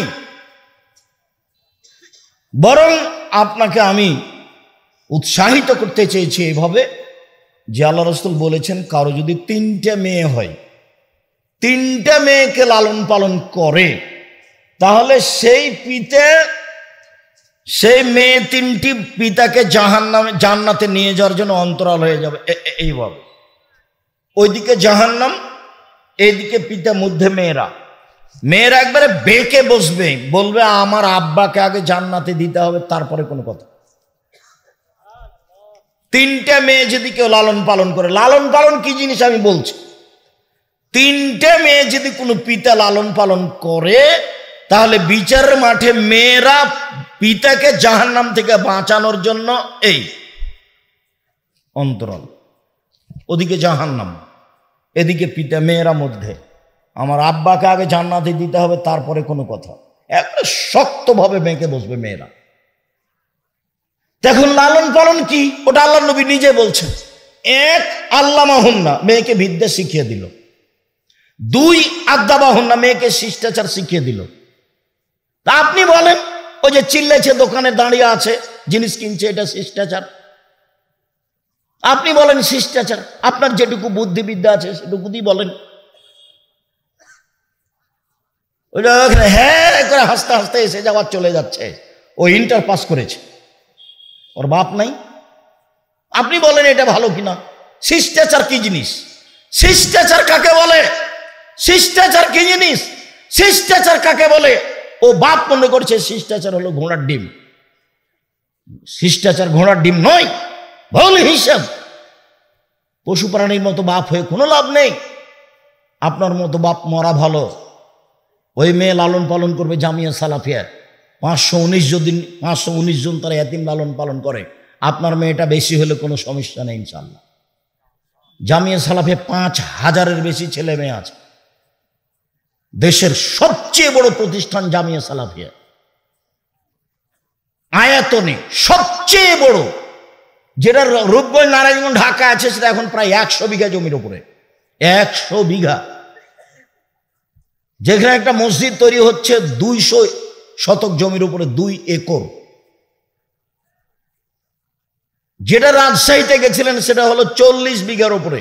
মেয়েদেরটা 70 বিঘা জমির উপরে, তার 40 বিঘা খালি পুকুর। 300 জন শিক্ষক শিক্ষিকা, প্রায় 40 লক্ষ টাকা মাসে বেতন লাগে। যেটা আপনার বাড়ির পাশে সেটা 20 বিঘা জমির উপরে, যেটা দিনাজপুরে। যান কাঞ্চন ব্রিজের পাশে দেখে আসেন। আমি এই কথাটা বলে আপনাকে আমি আর একটা আফসোস পেশ করতে চেয়েছি। আগে আমি আফসোসটা পেশ করি। শিষ্টাচার কাকে বলে আপনাকে আমি বুঝাতে পারলাম না। এটা আমারই ব্যর্থতা। 90 সাল থেকে আমি জাতির সামনে আছি, আমি এই জাতির পিতাকে শিষ্টাচার বুঝাতে পারলাম না। বহুদিন বলেছি আমি যে মোহাম্মদ সাল্লাল্লাহু আলাইহি সাল্লাম তার পরিবার, স্ত্রীকে, আয়েশাকে নিয়ে যুদ্ধ থেকে আসছিলেন। এক জায়গাতে অবস্থান করলেন, আয়েশার হারটা হারিয়ে গেল, খুঁজে পান না। পানি নেই, অজু করতে পারে না, সালাতের টাইম হয়ে গেছে। বহু মানুষ, প্রায় 1500 মানুষ, 1400 মানুষ, পানিও নাই, অজুও করতে পারছেন না, সালাত আদায় করতে পারছেন না। এখন সবাই আবু বকর সিদ্দিককে গিয়ে বলছেন, জানেন কি ঘটনা ঘটেছে? কি হয়েছে? আপনার মেয়ে হার হারিয়েছে, সেই জন্য আমরা হার খুঁজেও পাচ্ছি না, যেতেও পারছি না, এখন তো খুব বিপদে। এইটুকু শোনার সাথে সাথে মেয়ের কাছে ক্ষেপে আসছেন। এসে দেখছেন যে মেয়ের উরু রানের ওপরে জামাই মাথা দিয়ে শুয়ে আছে। আমাদের দেশের পরিবেশে এরকম যদি হয় তাহলে বাপ এভাবে উল্টা ফিরে যাবে। আহারে, ওখানে আমার মেয়ের উরু রানের ওপরে জামাই মাথা দিয়ে শুয়ে আছে, তা আমাদের দেশের পরিবেশে কি হবে? বলছেন আবু বকর সিদ্দিক আমার কাছে এসে কয়েকটা এমন জোরে কিল মারলেন আমার গায়ের ওপরে, যদি আমার স্বামী আমার উরু আমার রানের উপরে মাথা দিয়ে ঘুমিয়ে না থাকতেন তাহলে আমার বাপের মায়ের কারণে আমি দূরে সরে যেতাম, এত জোরে মেরেছে। পৃথিবীর সবচেয়ে বড় মানুষে মারলেন ইনি আবু বকর সিদ্দিক রাদিয়াল্লাহু তাআলা আনহু। নবী রাসূল বাদ দিয়ে পৃথিবীতে সবচেয়ে দামি মানুষ। আদম থেকে নিয়ে কিয়ামত পর্যন্ত যত মানুষ এসেছে, যত মানুষ আছে, যত মানুষ আসবে, নবী রাসূল ব্যতীত সবচেয়ে দামি মানুষ। আর যার সামনে মারলেন নবী রাসূল জনগণ নির্বিশেষে সবার চেয়ে দামি, উনি হচ্ছেন মোহাম্মদ সাল্লাল্লাহু আলাইহি সাল্লাম। আর যাকে মারলেন হাওয়া থেকে কিয়ামত পর্যন্ত যত মহিলা এসেছে, যত মহিলা আছে, যত মহিলা আসবে সবার চেয়ে দামি তিনি হলেন আয়েশা রাদিয়াল্লাহু তাআলা। বাপে মারলেন মেয়েকে, পূর্ণ যুবতী মেয়েকে মারলেন, বিবাহদারী মেয়েকে মারলেন, জামাইয়ের সামনে মারলেন। এই অবস্থাতে মারলেন। কোন অবস্থায়? যে অবস্থায় জামাই মেয়ের উরু রানের উপরে মাথা দিয়ে শুয়ে আছে, এই সময়ে মেরে দিলেন। খোলা মাঠে মারলেন, 1400 মানুষের সামনে মারলেন, পৃথিবীর সবচেয়ে বড় মানুষে মারলেন। এই ছেলে, ওই যে ওরা গল্প করছে তো বাহিরে, ও তো আর বুঝতে পারছে না যে আমরা এখানে কথা বলছি, ও তো পশু প্রাণীর মতো ঘুরছে, তোমরা একটু দেখো, যাও দাঁড়াও, এই ছেলে রাইট, ডান দিকে এখানে পাহারা দাও, মধ্যে পাহারা দাও, ওখানে পাহারা দাও, চতুর্দিকে বাহিরে পাহারা দাও। ওর তো ইতস্তবোধ নেই, ও তো কোথায় মেয়ে মানুষ আছে, কোথায় খাওয়ার আছে, কোথায় জিলেপি ঢং ঢং করে বেড়াচ্ছে। এটাই তো পশু প্রাণী, এটাই তো গরু ছাগল। আমি এই সময়টা কত কষ্ট করে এসেছি, একটা সময় বের করতে এদেরকে জিজ্ঞাসা করেন কতদিন সময় লেগেছে। আমি একজন শ্যাম থাকা মানুষ, ইফতার করেছি বাসায়, মাগরিব পড়েছি, এশা পড়েছি, তারপরে বের হয়েছে, এখানে এসেছি। আমি এই অবস্থা আপনার সামনে কথা বলছি। আমি ক্লাস করেছি, আমি 5-6 পিরিয়ড পড়াই প্রতিদিন। সিলেট থেকে এসে আমি ক্লাস নিই, চট্টগ্রাম থেকে এসে আমি ক্লাস নিই। শিক্ষকতা করা আমার মৌলিক পেশা, আর বাকিগুলো আমার উপরে জোর করে চাপানো হয়েছে এমনিতেই। আমি জাতির সামনে বক্তব্য করতে যাইনি, তবে জাতিকে আমি ধর্মের নামে ফাঁকি দিইনি। জাতির যদি রাস্তাঘাট করে দিতে না পারি, জাতির যদি স্কুল কলেজ করে দিতে না পারি, জাতিকে চূড়ান্ত সঠিক ধর্ম দিতে পারবো ইনশাআল্লাহ। ধর্মের ব্যাপারে জাতিকে ফাঁকি দিয়ে পরকাল হারাতে রাজি নই। জীবনে কোনোদিন কেসা কাহিনী বলিনি, জীবনে কোনোদিন মানুষের পিছে পড়ি না, জীবনে কোনোদিন মানুষের বদনাম করতে যায় না। ও যদি আমাকে ধুয়ে ছেড়ে দেয় তবু আমি তার কথা মুখে নিব না, তার নামটাই নি না আমি। ও যদি কোনো সময় গালি দেয়, গালি দেওয়া শুরু করে একবার মা বোন থেকে শুরু করে, গালি দেওয়া যখন শেষ করে তখন আমি আবার রিং দিয়ে বলি, ভাইজান আপনার মোবাইলে মনে হয় টাকা নেই, যদি আরো কিছু গালি থাকে তো আপনি গালি দিয়ে নেন, আপনার সাথ যা আছে সেটা করেন না, আমার প্রতি উত্তরের দরকার নেই। আমি প্রতি উত্তরের পাতা ছিঁড়ে দিয়েছি, আমি প্রতিশোধ নিই না, আমি কারোর বিরুদ্ধে মামলা করি না, আমি প্রতিশোধ নিই না। ক্ষমতা দেখে আমি 1 মিনিট বাঁচতে রাজি নই। ক্ষমতা দেখে কেউ বাঁচতে পারেনি। 1500 বছর পরেও ফেরাউন ডুবে গেছে, আর আপনার নেত্রীর বয়স ছিল মাত্র 45 মিনিট। যেই দলীয় দাপট দেখিয়ে, দলের গল্প করে, মানুষকে অপমান করে, মানুষকে খাটো করে, মানুষের জমি জোর করে দখল করে, মানুষকে জেল হাজতে দিয়ে ক্ষমতা দেখে 1 মিনিট বেঁচে থাকার চেষ্টা করিয়েন না। 4টা কথা মানবেন: 5 ওয়াক্ত সালাত, হালাল রুজি, কোরআন তেলাওয়াত, আড্ডা পিটা হারাম। দোকানে বসে আড্ডা পিটবেন না, বাস জান্নাত হবে ইনশাআল্লাহ। একবারে আজকে উঠবেন এইভাবে যে তোবা করেছে, জিন্দেগিতে কোনোদিন আর দোকানে বসবো না। যাবো দোকানে, আসসালামু আলাইকুম, এই ছেলে লবণ আছে? জি আছে। 1 কেজি লবণ দাও। মরিচ আছে? হ্যাঁ আছে। 200 মরিচ দাও।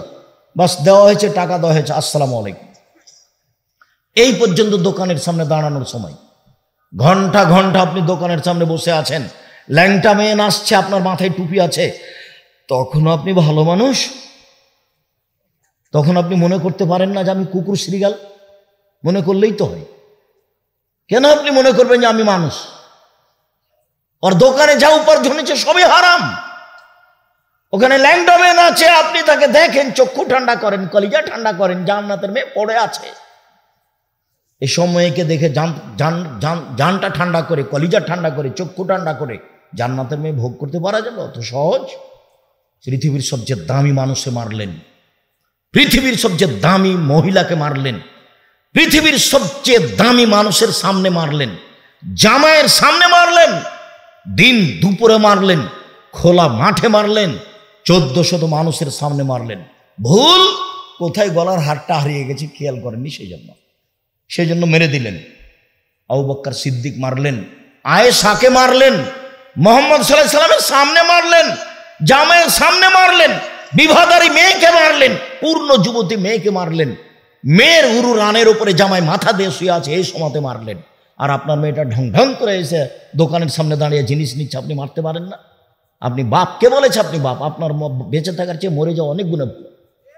মরে গেলে আপনার মেয়ে লালন পালন করবো ইনশাল্লাহ। আমি আব্দুর রাজ্জাক ইউসুফ জিম্মেদারি নিলাম, আলহামদুলিল্লাহ, আল্লাহ অনেক ব্যবস্থা দিয়েছে। 519 জন ছেলে মেয়ে থাকা আপনারটা হবে না? 519 জন খালি ইয়াতিম আছে। আমি আপনাকে এভাবে কষ্ট দিতে চাইনি, তবে আপনি নিজেকে মানুষ মনে করিয়েন। আপনি নিজেকে মানুষ মনে করলেই হবে। মানুষ বলে মানুষ, আবার মানুষ বলে ও অমানুষ। যখন মানুষ মানবতা দেখায় না তখন মানুষ তাকে কি বলে? অমানুষ বলে। আর যখন মানুষ মানুষকে মানবতা দেখে তখন মানুষ বলে কি? লোকটা ভালো মানুষ। অমানুষ এটি কি? সম্মানিত দিনী বোন, আমি আপনাকে এভাবে বলে কষ্ট দিতে চাইনি। আপনাকে আমি ফাতেমার মতো মনে করি, খাদিজার মতো মনে করি, আয়েশার মতো মনে করি। আপনাকে আমি কি দিয়ে বুঝাই? দেখবেন 1 মিনিট আয়েশা রাদিয়াল্লাহু তাআলা দেখবেন, আপনার ওখানে চিৎকার শুনলে আমি কষ্ট পাই। যে হ্যাঁ হ্যাঁ করে হাসছেন, কথা বলছেন, এটা আমি কষ্ট পাই। আপনি দেখবেন 1 মিনিট আয়েশাকে দেখবেন, এটি দেখেন, আপনাকে আমি আয়েশাকে দেখাই। আয়েশা রাদিয়াল্লাহু তাআলা আনহা বলেন, আমার স্বামীর কবর হলো আমার ঘরে। নবীগণ যেখানে মারা যান সেখানে কবর হয়। তো আয়েশা, আল্লাহ আমাদের নবী কোথায় মারা গেছিলেন? আয়েশা রাদিয়াল্লাহু তাআলা আনহার ঘরে। এবার কবর ওখানেই হলো।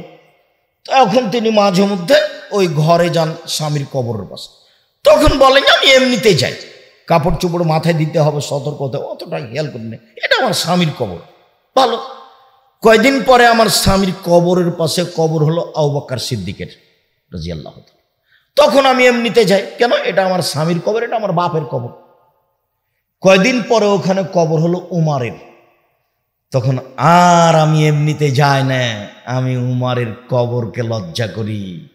উনি আমার কাছে বেগানা পুরুষ, অর্ধ পৃথিবীর খলিফা, কুশাগর, বুদ্ধিজীবী, রাজনীতিবিদ উমর। সারা পৃথিবী কাঁপে, যার ইমানের দাপটে শয়তান রাস্তায় থাকে না। আল্লাহ নবী বলছেন, উমার তোমার ইমানে দেখলে আমি অবাক হই। ওই যে শয়তান পালাচ্ছে রাস্তা থেকে তোমাকে আসতে দেখে। তার ইমানের এত দাপট, অথচ উমার শয়তানের গায়ে থাপড় মারতে পারবেন না। কেন? শয়তান ভিন্ন পদার্থের, আর উমার রাদিয়াল্লাহু তাআলা আনহু ভিন্ন পদার্থের। কথা বুঝতে পারলেন না মনে হয়? শয়তান তো আগুনের আর উমার মাটির, পদার্থই ভিন্ন, উনি তো মারতে পারবেন না। এক থাপড় দিয়ে উমার থাপড় লাগাতে পারবেন না? পারবেন না। দেখতে তোই পান না, ও দেখতে পাচ্ছে তো রাস্তা ছেড়ে পালাচ্ছে। আল্লাহ নবী বলছিল তো রাস্তা ছেড়ে পালাচ্ছে। উমার এত বড় মানুষের কবরকে লজ্জা করছে কে? আয়েশা রাদিয়াল্লাহু তাআলা। আপনাকে আমি কি দিয়ে বুঝাই? আপনি তো পায়জামা পরে এসেছি, স্কিন পায়জামা, কষ্ট আমাকে লাগে, আপনার বাপকে লাগে না, আপনার স্বামীকে লাগে না। আপনার স্বামীর গায়ে পুজ আছে, রক্ত নেই। আপনার স্বামীর গায়ে পুজ আছে, একটু রক্ত নেই। আপনার স্বামীর গায়ে একটু রক্ত থাকলে আপনি এখানে হ্যাঁ হ্যাঁ করতে পারেন? তোমার পিতার গায়ে রক্ত নেই, সবই পুজ। তোমার বাপ আত্মমর্যাদা বলে কোনো জিনিস বুঝে না। আত্মমর্যাদা কি জিনিস? আমাদের বউয়ের গায়ে, আমাদের মেয়ের গায়ে যদি একটু রিক্সওয়ালার একটু যদি হাত গাও ঠেকে যায়, তাহলে আমাদের আত্মমর্যাদায় বাধা দেয়। আর তুমি আসর থেকে নিয়ে সন্ধ্যা থেকে নিয়ে দোকানের সামনে দাঁড়িয়ে আছো, তোমাকেও খারাপ লাগে না, তোমার বাপকেও খারাপ লাগে না। তুমিও নিজেকে মনে করছো আমি গরু, ছাগল, কুকুর, সিরিয়াল, বাপও মনে করছে তাই। ঠিক আছে, তাই তো। বোঝে না ওরা, অন্তর আছে বুঝে না, দেখেও দেখে না ওরা, চক্ষু আছে দেখে না, শোনে না ওরা, কান আছে শোনে না। উলায়েকা কালা আনাম, তারা পশু প্রাণীর মতো, তারা গরু ছাগলের মতো, তারা কুকুর সিরিয়ালের মতো, বালহুমাজাল, বরং তার চেয়ে খারাপ। এ কথা আমি বলিনি, এ কথা আল্লাহ বলছে। এ কথা আমি বলিনি। আল্লাহ বললেন না যে ও কুকুর শ্রীগাল, আল্লাহ বললেন যে ও কুকুর শ্রীগালের মতো। কুকুর সিরগাল বললে তার বিচার হবে না, বিচারের মাঠে কুকুর সিলের বিচার নেই। কেউ যদি কাউকে গুতা মারে থাকে তো বলবেন ঠিক আছে গুতা মারে না, শেষ, জাহান্নামও নাই জান্নাতও নাই। তা আপনাকে যদি সরাসরি আল্লাহ বলতেন কুকুর সিরগাল, তাহলে তো আপনি বেঁচে যেতেন, তাহলে তো কেসা শেষ কি আমাদের মাঠেই, তাহলে তার জাহান্নামও লাগে না জান্নাতও লাগে না, তাহলে তো ভালোই হলো। তো গেছে একবারই গেছে। জি না, মানুষ ফ্রি নয়, মানুষ এবং জিন, জিন এবং ইনসান, মানুষ এবং জিন ফ্রি নয়। শক্ত সময় আসছে, কবর যত কঠিন কিয়ামত তার চেয়ে অনেক বেশি কঠিন, কিয়ামত যত কঠিন জাহান্নাম তার চেয়ে অনেক অনেক অনেক বেশি কঠিন। কি দিয়ে বুঝায় আপনাকে কবর কত কঠিন, কি দিয়ে বুঝায় আপনাকে আমি কিয়ামত কত কঠিন, কি দিয়ে বুঝায় আপনাকে আমি জাহান্নাম কত কঠিন। বাড়ির পিছন দিকে যে 2 হাত 2.5 হাত গর্ত করে কবর দেওয়া আছে তার নাম কবর নয়। এইটাই যদি কবর হয় তাহলে যাকে বাঘে খেলো তার কবর কোথায়? কবরস্থানে মানুষকে যে রাখা হয়েছে এটাই যদি কবর, এটা কবর নয়। এটাই যদি কবর হয় তাহলে যে পানিতে ডুবে হারিয়ে গেল তার কবর কোথায়? আমরা শুনি যে কবরে শাস্তি হয়। হ্যাঁ, কবরে শাস্তি হয় বলতে এই কবরে নয়, মরার পর থেকে নিয়ে বিচারের দিন পর্যন্ত আত্মার উপরে কষ্ট হয়। শাস্তি কার উপরে হয়? আত্মার উপরে। আত্মা বুঝে যে আমাকে উঠিয়ে বসানো হলো, আত্মা বুঝে যে আমাকে জিজ্ঞাসা করা হচ্ছে, আত্মা বুঝে যে আমাকে পিটানো হচ্ছে। যখন পিটাবে তখন ও বাপ প্রেমকে চিৎকার করবে। আল্লাহ নবী বলছেন সারা পৃথিবীর জীবজন্তু কীট পতঙ্গ পদার্থ জড় পদার্থ সব শুনতে পাবে। আপনার এই কবরের লোকটা চিৎকার করছে, শুনতে পাচ্ছে আমেরিকার লোক, পশু প্রাণী জীবজন্তু শুনতে পাচ্ছে, মানুষ ছাড়া সব শুনতে পাচ্ছে। এত জোরে চিৎকার করছে, বাপরে মারে করে, তার নাম কবর। আপনার কি দিয়ে বোঝায় কবর কাকে বলে? মরার পর থেকে নিয়ে বিচারের দিন পর্যন্ত এই সময়টা আছে, এই সময়ের নাম কবর। বারজাখি জীবন কি দিয়ে বোঝায় আপনাকে আমি কিয়ামত কাকে বলে? কি দিয়ে বুঝাই আপনাকে জাহান্নাম কাকে বলে? আল্লাহর নবী জীবনে কোনোদিন এমন কোনোদিন সালাত আদায় করেননি যে সালাম ফিরার পূর্বে এই কথা বলেননি, আল্লাহুম্মা ইন্নী আউযু বিকা মিন আযাবি জাহান্নাম। হে আল্লাহ, তুমি আমাকে জাহান্নাম থেকে বাঁচাও। ওয়া আউযু বিকা মিন আযাবিল কবর, তুমি আমাকে কবরের শাস্তি থেকে বাঁচাও। শেষে বলছেন আউযু বিকা মিন ফিতনাতিল মাহি ওয়াল মামাত, আউযু বিকা মিনাল মাসামি ওয়াল মাগরাম। তোমার কাছে বাঁচতে চাই বড় পাপ হতে, তোমার কাছে বাঁচতে চাই ঋণ কর্য হতে, তোমার কাছে বাঁচতে চাই বড় পাপ হতে, তোমার কাছে বাঁচতে চাই ঋণ কর্য হতে। বাপে চাকরি করে ব্যাংকে, লোন নিয়ে বাড়ি করেছে 5 তলা, বাপও খুশি, বেটাও খুশি, বেটিও খুশি, বউ খুশি। একবার এই অশিক্ষিত বাপ, বিবেচনাহীন বাপ বুঝলো না যে আমার তো জানা যায় হবে না, জাহান্নাম জান্নাত পরে। যার ঋণ আছে তার জানাজা নেই, যার ঋণ আছে তার জানাজা নেই। বলে হুজুর যে করিয়ে দিচ্ছে, তো প্রথমে তো বলেছি আমার আশঙ্কা 3টে। তার 1 নম্বর কে? ভ্রান্ত হুজুর। ও তো এসে বলেছে এই ছেলে তোমার আব্বার কয় ওয়াক্ত নামাজ কাজা হয়েছে? আমার আব্বার 3 ওয়াক্ত নামাজ কাজা হয়। আচ্ছা আচ্ছা আচ্ছা, 5 5 5 15, 1,500 টাকা দেয়, দিয়ে জানাজা করে দিয়েছে।